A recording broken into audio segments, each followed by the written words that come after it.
It's the Midwest Connectz, and we keep the streets on smash. Niggas say you take your girl, take some more paper and the teller. Going for the bullshit whenever. Make some noise for my brother.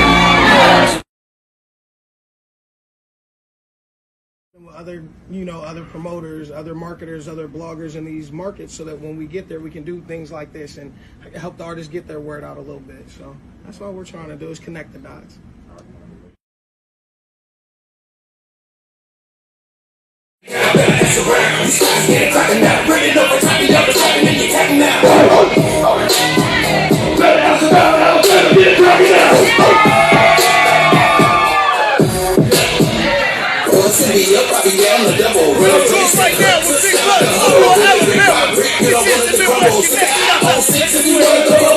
Every time back from Mobile, Alabama to be here tonight, you know what I'm saying? We got Chicago coming up, we got Cincinnati coming up. We're be doing a 5-city tour with Empire, giving away a single distribution deal in 5 Midwest cities. We got Benzino coming up my market. We got Benzino coming to his market. We got a lot of stuff working currently. Big Buzz is coming to our Halloween party. I don't know if y'all get down with country rap, but we doing that for Halloween, man. Just a lot of stuff working. Like I said, I'm excited to be here. We're here to check out the talent. Hopefully bring somebody on a couple of these shows, you feel me?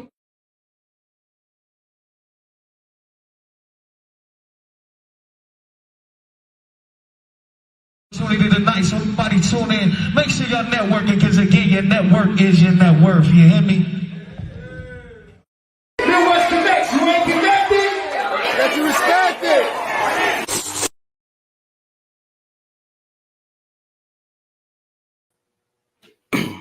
What up, everybody? What up?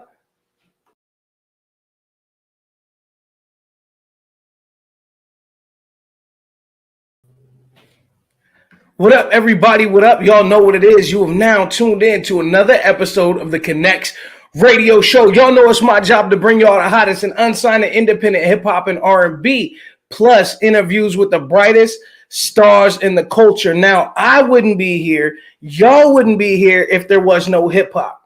Hip hop turned 50 years old this year. And in celebration of the hip hop 50-year anniversary, I get to speak with legends all this year. And I get to bring y'all a really, really dope one right here, right now. I'm going to bring y'all DJ of the legendary 2 Live Crew. That's right, Uncle Luke's 2 Live Crew. We got the DJ, Mr. Mixx, right here on the Connectz radio show. Mr. Mixx, what's going on? What's the dealie? What's the dealie? Don't ever in your life ever call this Uncle Luke's 2 Live Crew, because that ain't Uncle Luke's 2 Live Crew.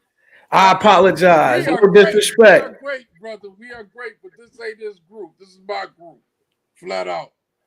Yeah, no disrespect, and I do apologize. No, and I don't take you don't know. If you don't know, you don't know, and that's that. So talk to me about it. Talk to me about the 2 Live Crew era, because it was one of the biggest in the genre. You guys ran it, were part of some of the biggest shows, part of some of the biggest lawsuits, brought more exposure to hip hop than some of the artists even could. So talk to me about that. Well, basically, it was all by mistake. We weren't this wasn't something that we was trying to do. It was something that became a particular happenstance. You know what I mean? It was like we're making records based off of what's going on in Miami. The wild and crazy stuff has always been an issue in Miami. So I just, me and the 2 other guys from the group, we're originally from California, and we had some records that we did in California when me and Chinese looking dude, Fresh Kid Ice, we were in the service together. That's how we met. And he had did some stuff with some people at his first base that he was at in Illinois. And I did some stuff with some people that I was stationed with out in England, right outside of London. So we both had some dibbles and dabbles before we actually met in '84 in California at March Air Force Base. Okay. So you've been making hip hop and making records since basically it's been around. If y'all met in '84 and you had already been dibbling and dabbling, man, hip hop only started in what, the mid '70s? Yeah, mid-70s. Hold on 1 second, my man. It's Yeah. right there on the table. Yeah, so yeah, hip hop, in the little tri-state area, New York, New Jersey, Connecticut area, that was the only place where that was actually going on. No, back in those days, Rapper's Delight was the first thing that hit everybody nationwide, but nobody really knew how it was being done or the actual art form of it. You just heard the record and you heard a person doing some stuff that you had never really heard before on the record, just the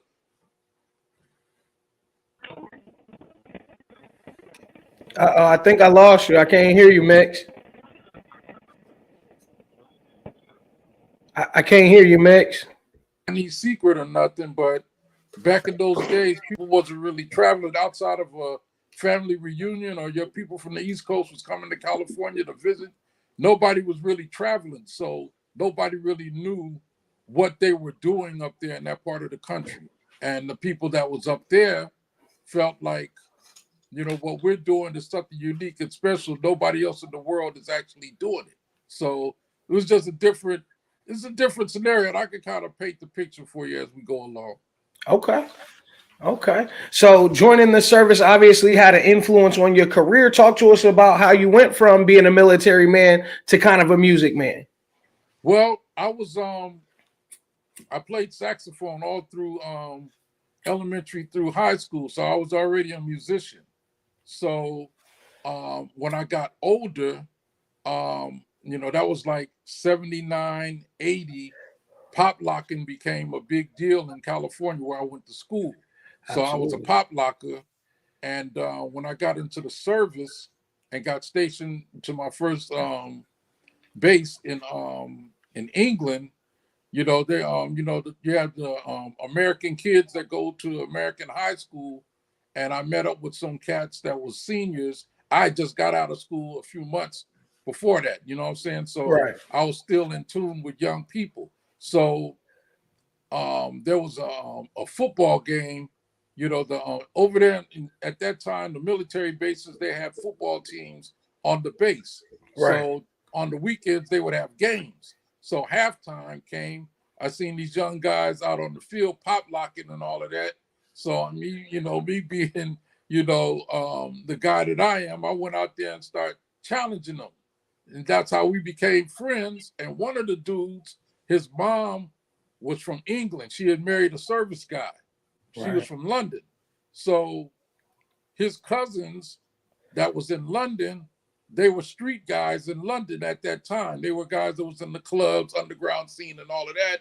And most of the, all of the New Yorkers, whether it was Africa Islam, Africa Bambaataa, all of the early DJs, they would come to London and do exhibitions. They would be like back and forth. So London was kind of up more on things at that time than probably the rest of the country was. Wow.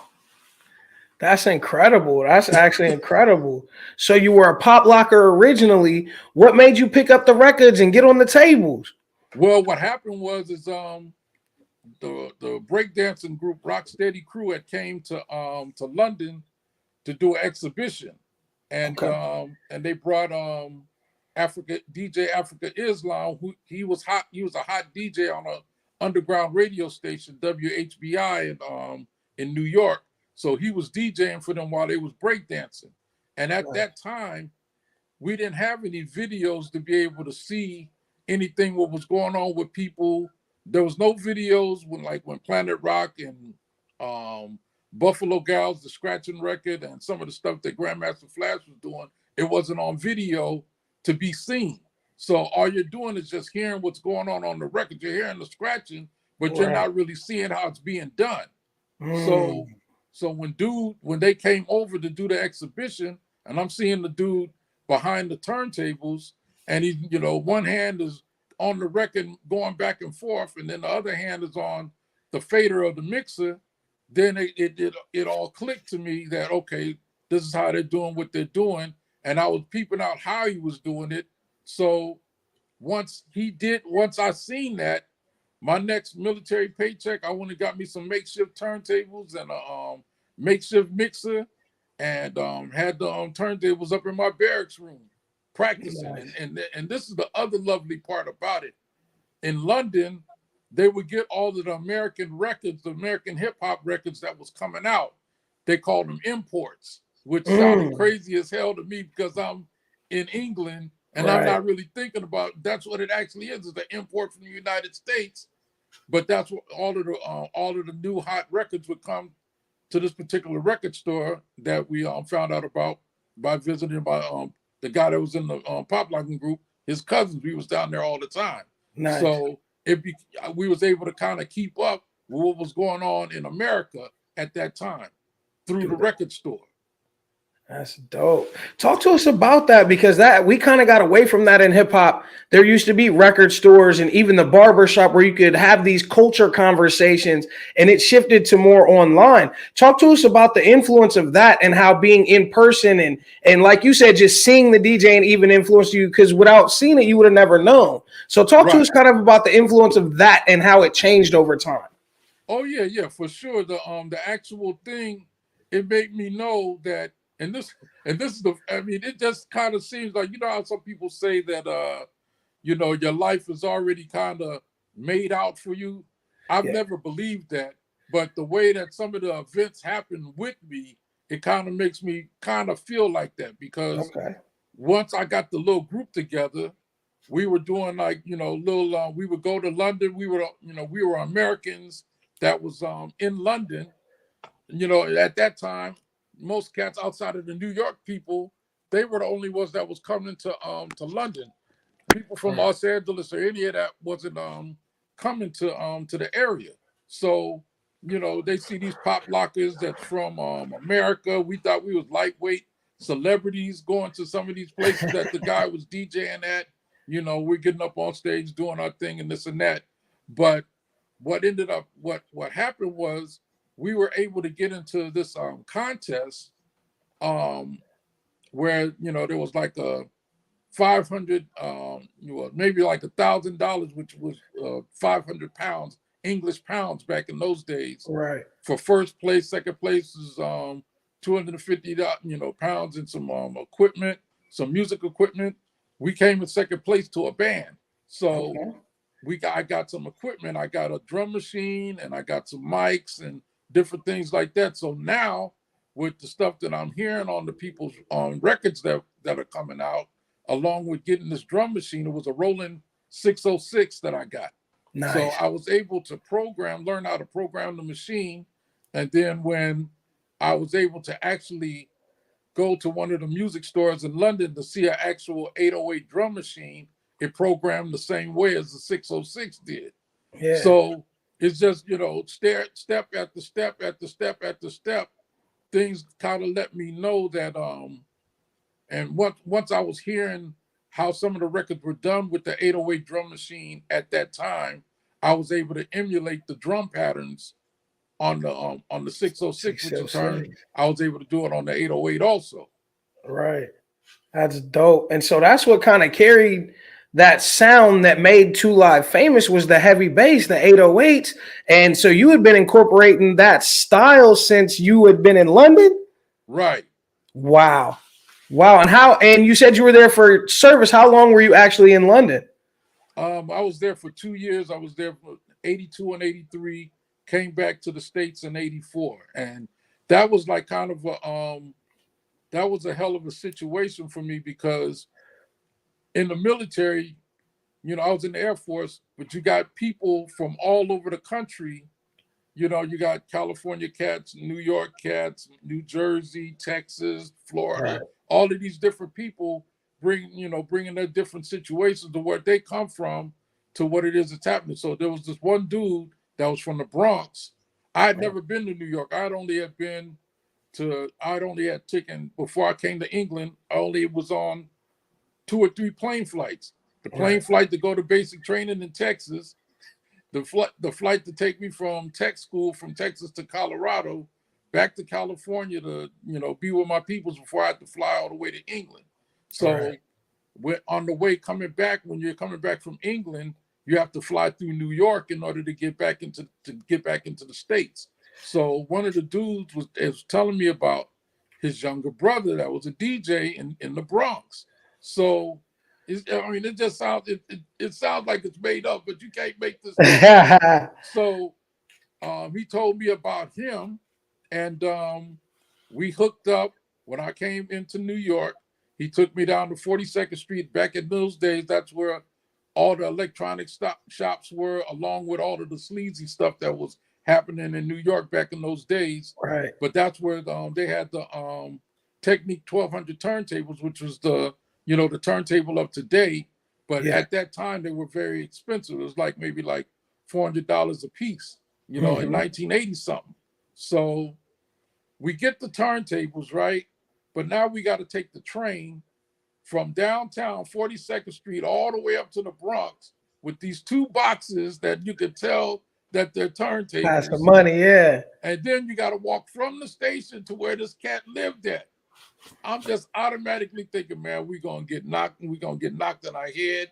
This, you hear all of the New York stories and this and that. So it was, but I guess dude was confident that that wasn't gonna happen. We got the turntables to his house, and then he showed me on his setup of from how I was practicing in the barracks. I didn't have a mixer that had a crossfader.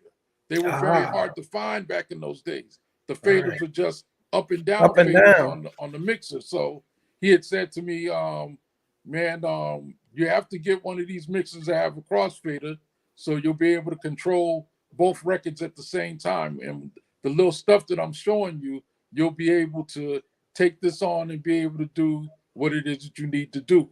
So his name, I don't even know his real name to this day, but I just remember his DJ name. His DJ name was Tretch DJ CB. So since I was a protege of his, I call myself Tretch DJ Mr. Mixx. Right.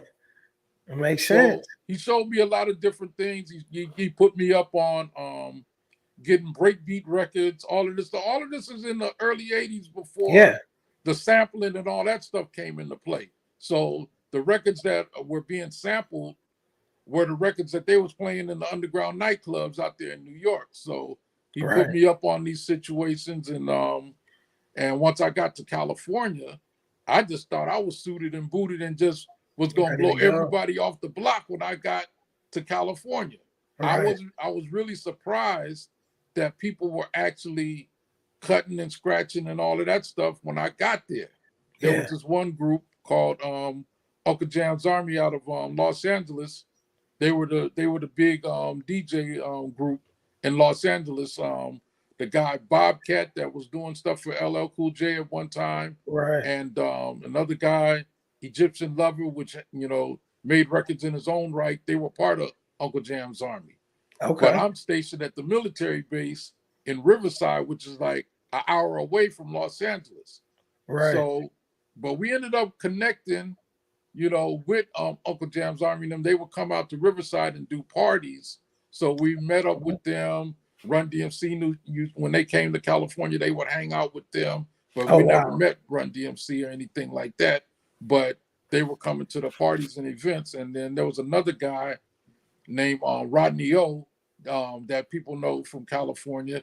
Him and another dude that was ended up becoming part of our group, Brother Marquise. Him and Rodney O had a rap group called the Caution Crew in the early days when they were still in high school.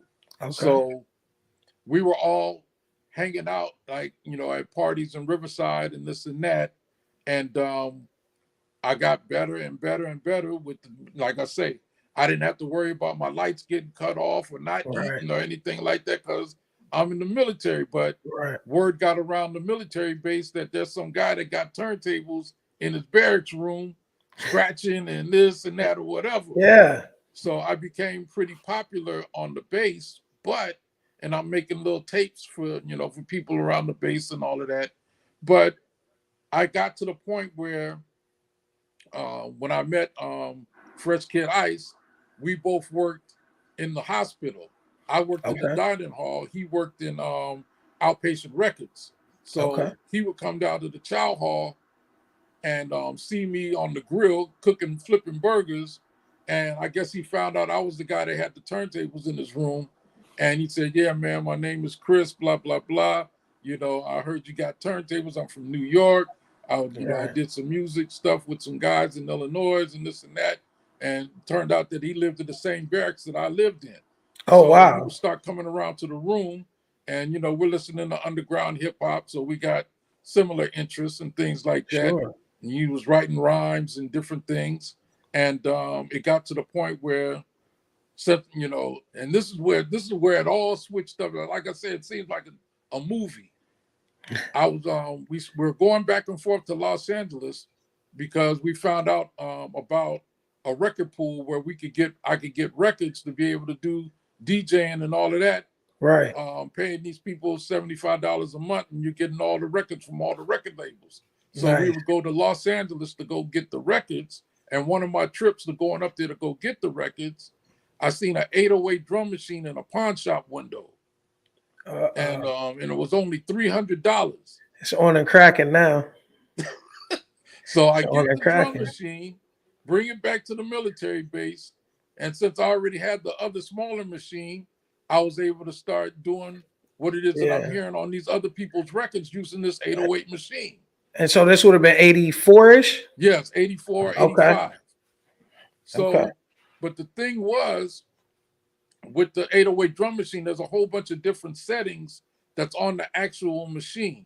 You can make the kick drum be a solid kick, or there's a knob where you could turn it and it makes the bass expand, like what people know as the 808 boom. Yeah. But there was a lot of records that was being made with the 808 drum machine, but nobody was really opening up the bass. Right. Because they felt like, obviously they felt like it was overmodulating, so nobody would do that. Right. But once I started messing around like that, and then there was a couple of records that Run DMC and them had did with Rick Rubin, where they had the 808 making the boom noise, and then there was another dude, Dr. Dre and Ed Lover. He had a group called Original Concept. So those two guys were actually doing that, but they never just heavily relied on the drum machine. They used the 808 drum sound patched in with other drum machines. Right. They never just used just the 808 drum machine by itself. Okay. So there were a couple of groups that would use the machine, but like I say, they wouldn't have the boom constantly going through. And when I was, tinkering around with it, I said, I wonder why people never really, do it with the knob wide open. Yeah. So the first records that we did, I did that, but I didn't have it super open like how, the obnoxious stuff is nowadays. Yeah. But it was enough to where, it would boom over the speaker system. And we actually felt strong enough to be able to emulate what we was hearing on the records to go into a recording studio and do our own session of doing the recording. So we went in the studio, did a 2-sided single. One of the rappers, Amazing V, he was in the military also. He did one side, and then Fresh Kid Ice the Chinaman and me did the other side. And we called ourselves Two Live Crew. We did the record, and then Uncle Jam's Army, like I said, the other crew out in Los Angeles that was doing parties, they started putting records out. Right. And it had all of the information of where they was getting their records done at on the actual label. So we called up there to the place and said, yeah, man, we did a recording. We want to see if we can get the record put on your label. Yeah. So the dude had us come down there, checked out the tape, this and that, to see if I guess it was quality enough for it to be pressed up or whatever. And they took the record from us and start putting the record around in different places. So we're tripping off of the fact that we're coming back to the military base with 2 boxes full of records, saying that we got a record, blah, blah, blah, whatever, right? So the records start going around different parts of the country. And like I said, I'm from California, where it is that I got stationed in Riverside. It's not too far from where my mom lived in Corona, which is like 25 miles away. So we used my mom's address as the address for the little company that we have, or that we called it Fresh Beat Records. That was the name of the, on the label of those records. So all of the invoices is coming to my mom's house. The records is going to this place, that place, whatever. We would see all these invoices, but it would never be no money. Right. So 5 months later, everybody that knows Luke Skywalker, Uncle Luke, he was a concert promoter in Florida. Yes. And he reached out to the number that was I guess he called up to Macola and got the phone number from Macola, and he called, you know, the number that was on the records was to my mom's house, because in the military you didn't have no phones in your barracks rooms. Right. The only way that you could get contacted in the barracks, there was a in the hallway there was one phone. So if somebody called that phone, somebody would say, okay, you know, who you looking for? Okay, I'm looking for such and such a room, to such and such and such, and they'll go down to the room and come get you and this and that. So I figured that it would be better to have the number at my mom's house. Right. So Luke calls the number, and then my mom lets me know that a dude from Florida called for you. You know, I don't know what he wants, but it was about music stuff. So she gives me the number when I'm over there visiting, and I dial the number, right? And then it goes beep, beep, beep. I said, what the fuck is this? Right. I'm expecting just a regular phone number. Nobody knows nothing about no damn beepers. Right. At that time. So I didn't even know how to operate it. So I guess once he seen that the call was coming from California, he could end up calling back and said who he was. You know, I'm a concert promoter, this, that, and the third. You know, I bring underground hip hop groups from all over the place to Florida to do, you know, events and things of that nature. You know, I got you guys record down here, and I've made it hot in my the club that I play in, which is a skating rink. They skate in the early part of the night, and then the late part they take the skates off and they dance at the skating rink. So I want to bring you guys out to do some shows with you. So he said, how many of is in the group? And I said, well, we ain't never really traveled nowhere to go do no show before, but we got you know, it's me and, you know, a couple other guys, and we got break dancers and all that, maybe like 7 or 8 people. I said, no, I don't want all those people. I just want the people that's actually on the record that you guys have. So I said, well, that's me and 2 other people. So he said, yeah, man, I'm gonna have you guys come out, and I'm gonna bring you guys out and you know, do a couple of shows with you guys. So we said, cool. We didn't think about no money. We ain't thinking about no contracts to come do the show. What are we getting paid? Where are we staying? None of Just, hey, we getting some shows. So I had just at the time that the show was going to be, it was ended up being Labor Day weekend, and I got out of the military. I did my 4 years like 2 weeks before that, before we flew out there. But the other 2, they were still in, and you're not really supposed to go like 100 miles outside of the base, right? You could be considered AWOL or whatever, right? So they got on the plane when we flew out to Florida, and did these shows with Luke. Like I said, we never said what it was that we wanted to get paid or anything. We do the shows, and when, you know, he paid for us to get out there. What was it? At that time, there was a airline called People Express. People Express was like Greyhound. Or like a train, but it's, you know, but it's an airplane. You pay your fare on the plane. You board the plane, and you pay your fare while you're in flight.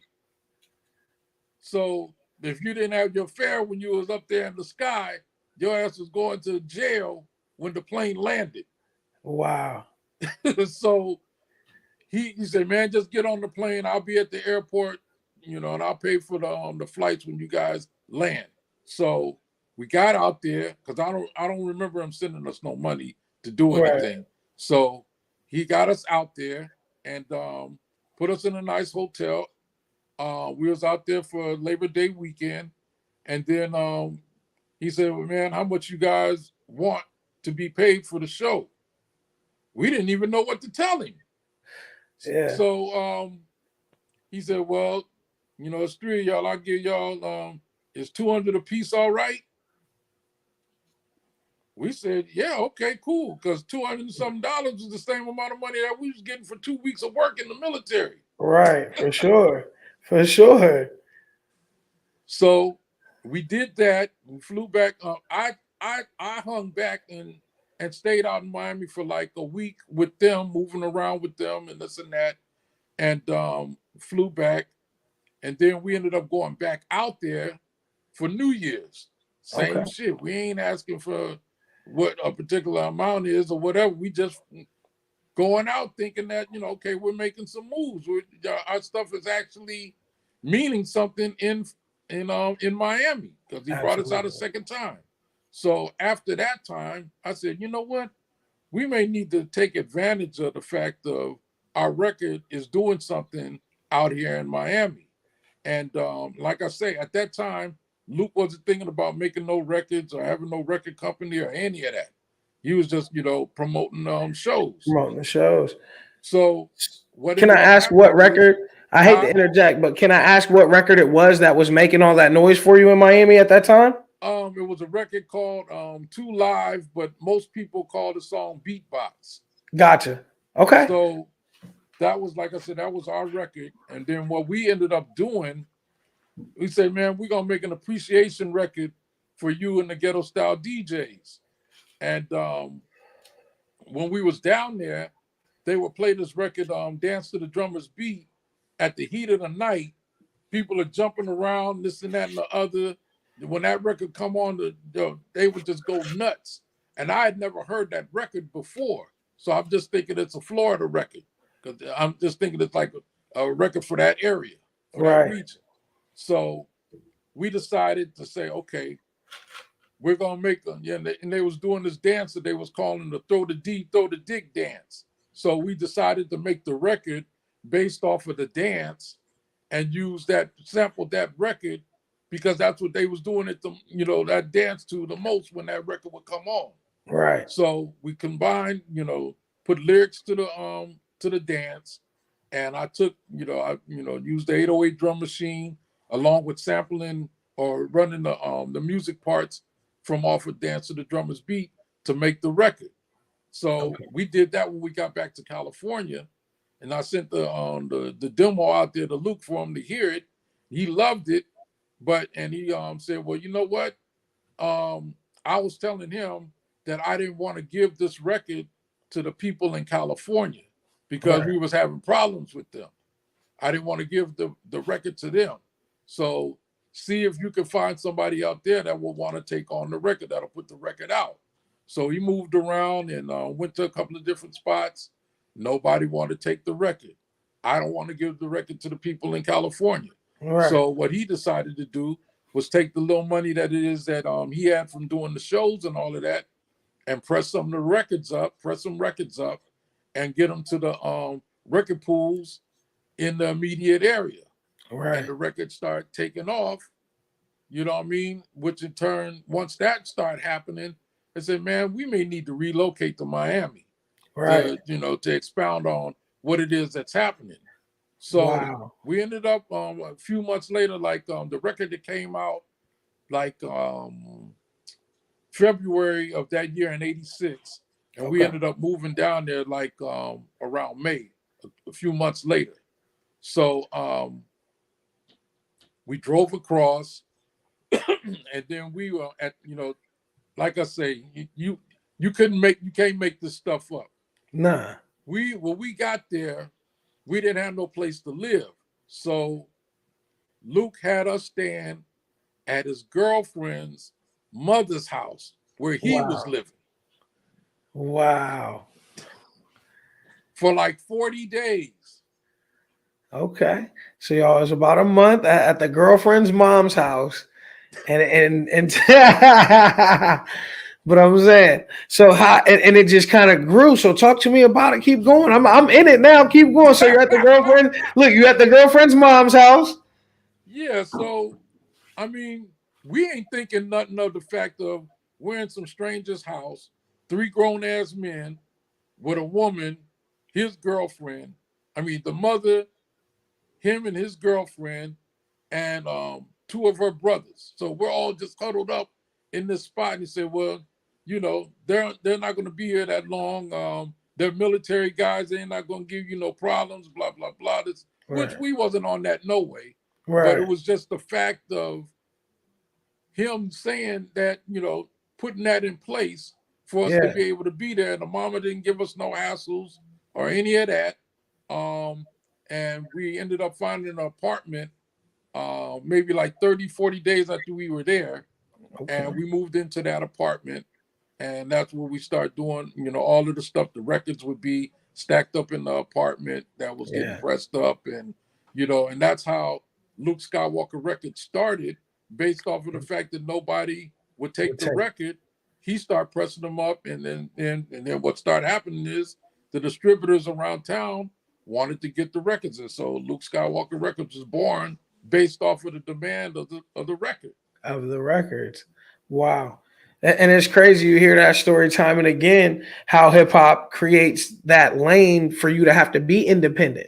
Some of the best hip hop ever created came from, before the mega machine was behind it and pushing it. So you was ground floor with the rap and you was ground floor with the hip hop when it was still the art, when it was still breaking, when it was still graffiti, when it was still DJing was at Right. the highest level. So talk to us about that and representing DJing when you had to be dope. You couldn't just, what I like to call is laptop DJ, and it's just pressing the sync button and doing those things. Y'all didn't have that. So talk to us about having to, go through that and grow as a DJ in the culture.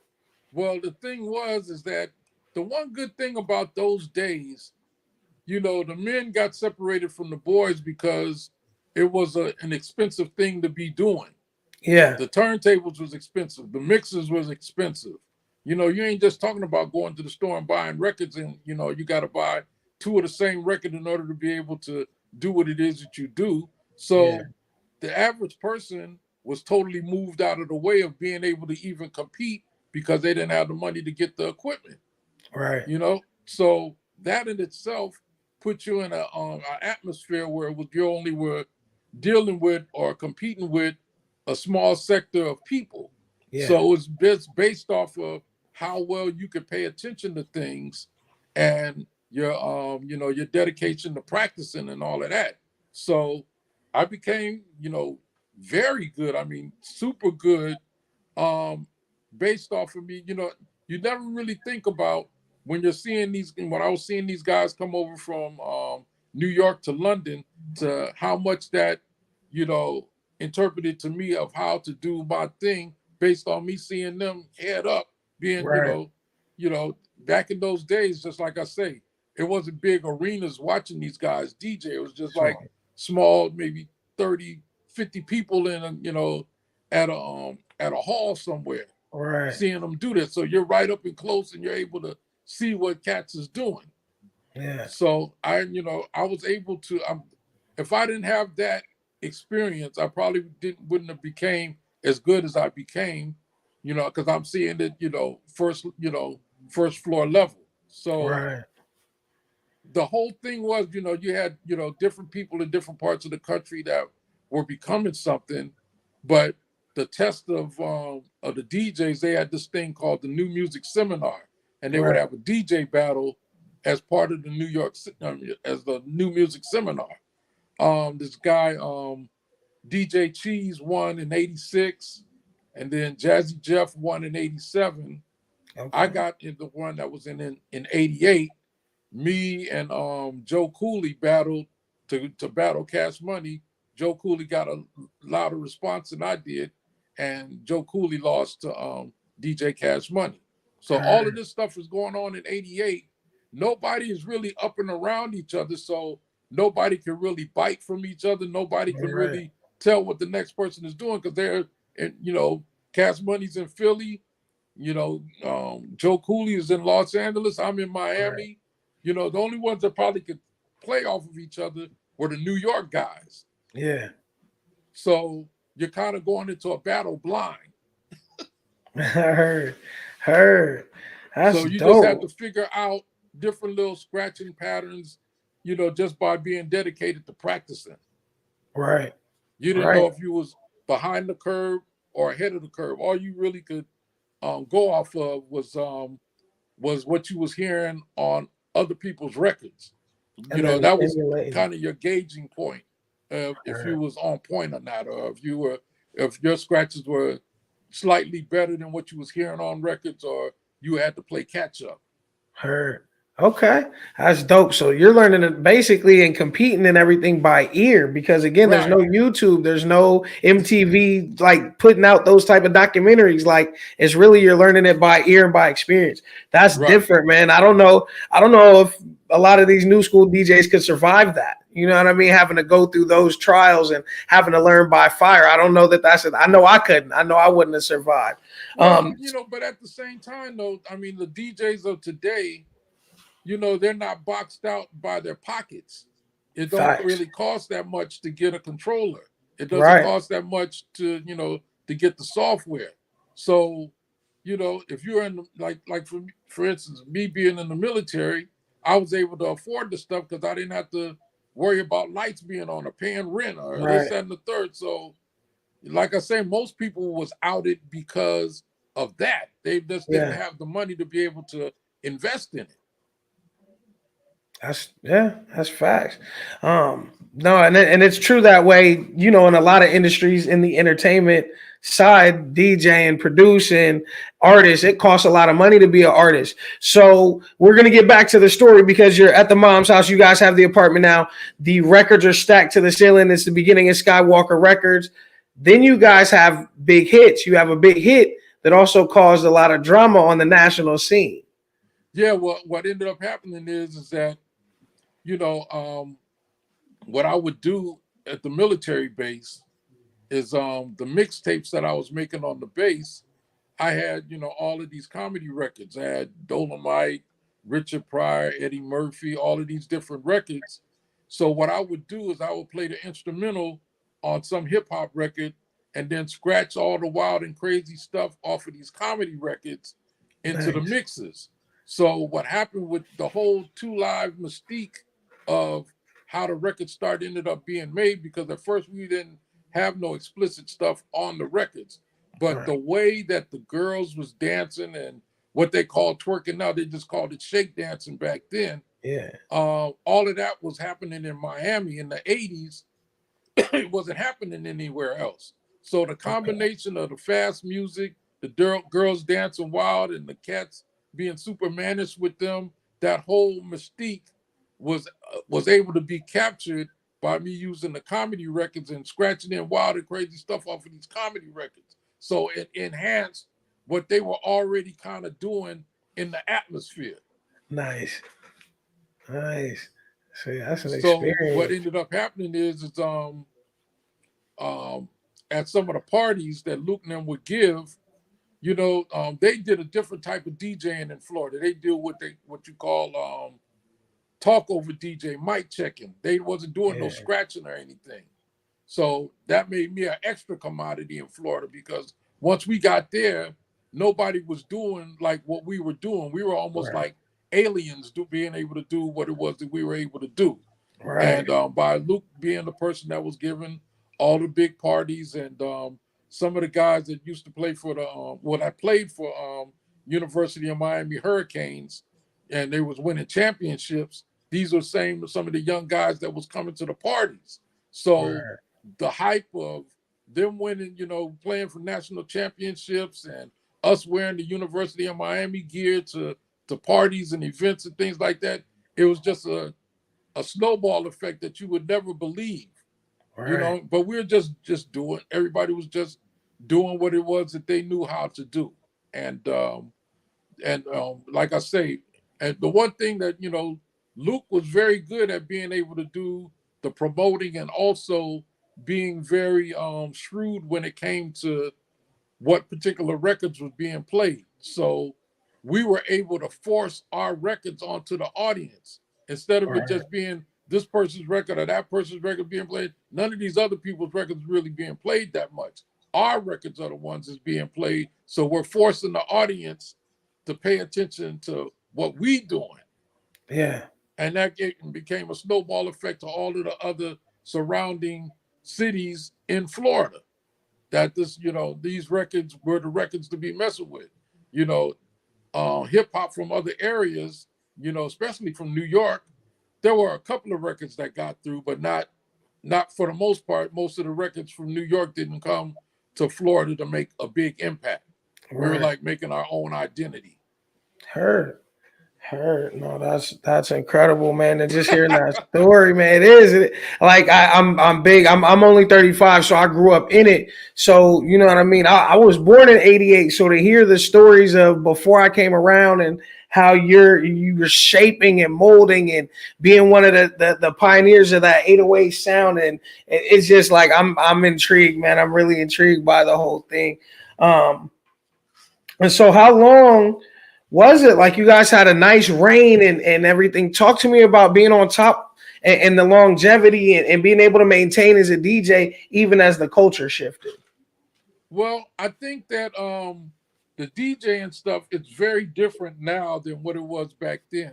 Yeah. I think that the young people of today, since they weren't raised with a turntable or a record player being in their house, they don't really have an overall concept of how it really works or how it really operates and what's actually being done, because they just hear the music. The end result is the music. Can you play the music and can you play the right songs? And that's it. That's all they're concerned with. They're not really concerned with how you're turning the knob to make it do what it's doing. They don't know how the scratch sound is being made and don't care. You know, so those are the nuances that make people kind of feel like what you're doing ain't really special. I could do what you're doing because I could go get me a controller. I could go get me a laptop. So what you're doing really ain't special. Right.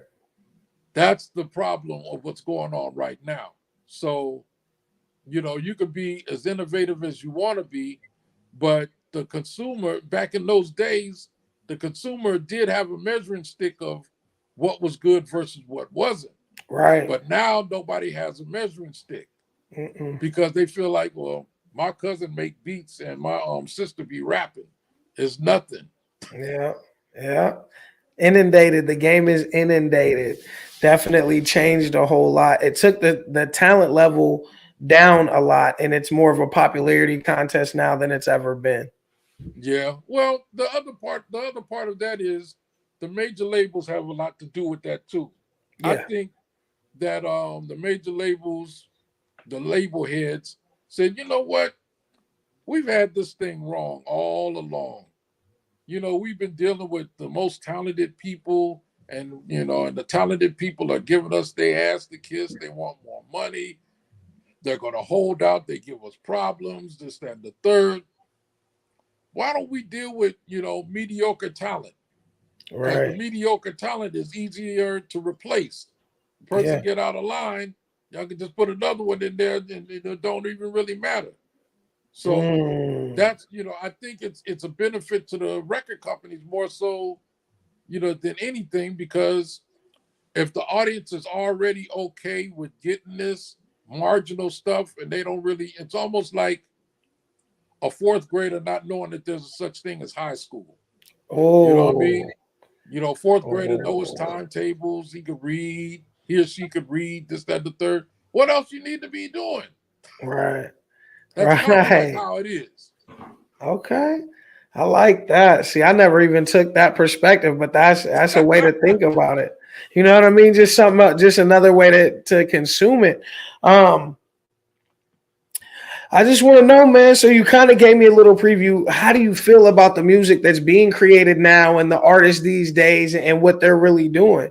Kind of give me some, as an OG to it and watching it. Talk to me about it.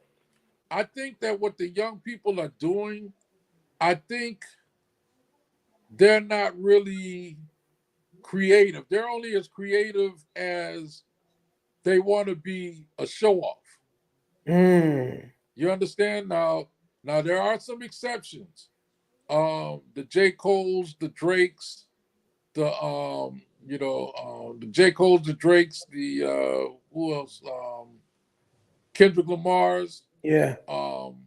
Those guys, they have an understanding of what it is, but then they're looked at as like, okay, they're kind of looked at as aliens, like, you're on some other level situation.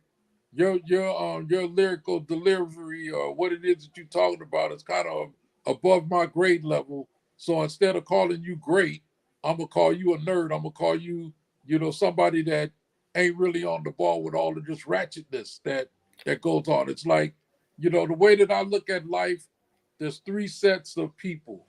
You got kindergartners, you got high schoolers, and you got college grads. You know what I mean? So the kindergartners, they're okay with being on recess and taking a nap at 1 o'clock and eating their little orange wedges. They good. But the college grad can come down there and mess with the kindergartners if they want, play with them, this, that, the third. But the kindergartners ain't never going to the college area because they can't function. They wouldn't know how to function. So they're just okay with being in their space, in their kindergarten space. So that's what's happening with a lot of the rappers now. They feel like they saying a lot of slick street stuff, but there's a bunch of motherfuckers that can say a lot of slick street stuff. People have been saying that since the beginning of time.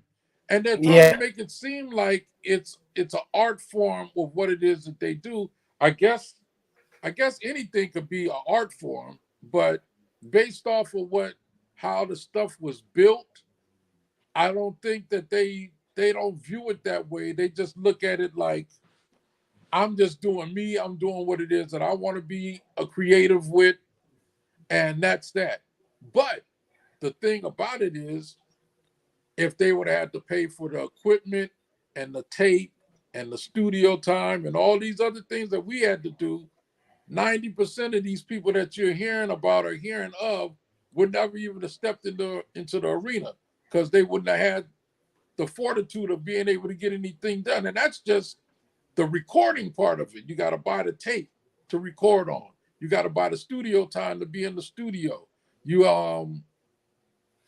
got to know how to work the drum machines in order to put the stuff onto the tape, properly. All of these different nuances, that they thoroughly take for granted now because it's in a $200, $300 program that's putting you on autopilot. Yeah. So I don't really, I don't shame the young guys. I don't, but I just don't feel like,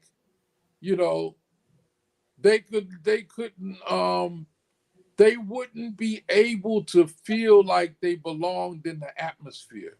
I'll just put it that way. Because what happened when Soulja Boy and them did what he ended up doing, he made it become, this ain't something that he made happen or change the whole scope of things. But what happened is he made it out to be like, let me see the best way to explain this. Let's just say you got a talent show at the junior high school. Yeah. And somebody might be talented that goes up there and say they little rap on stage, or they got a dance group and they turn it out and the girls like what it is that they did. It's just a talent show for the junior high school. It ain't, that's as far as it's gonna go. That's it. That's all.